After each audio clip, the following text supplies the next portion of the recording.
চন্দনাইশী অগ্নিকাণ্ডে 4টি দোকান পুড়ে ছায়, ক্ষয়ক্ষতি 12 হতে 15 লাখ টাকা।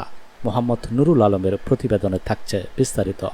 চট্টগ্রামে চন্দনাইশ উপজেলার বড়মাই ইউনিয়নের 8 নম্বর ওয়ার্ডের বাতাজুরি যতুরমুখ এলাকায় ভয়াবহ অগ্নিকাণ্ডে 4টি দোকান পুড়ে ছাই হয়ে গেছে।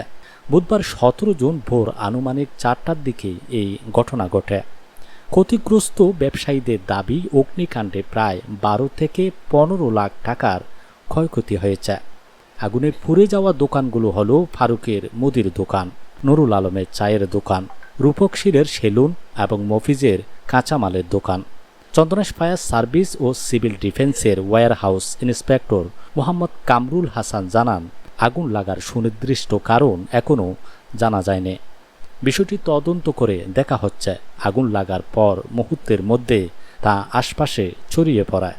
খবর পেয়ে চন্দনাইশ ফায়ার সার্ভিসের 2টি ইউনিট ঘটনাস্থলে পৌঁছে স্থানীয়দের সহযোগিতায় প্রায় 1 ঘন্টার চেষ্টায় আগুন নিয়ন্ত্রণে আনে। তবে এরই মধ্যে 4টি দোকান সম্পূর্ণ পুড়ে যায়।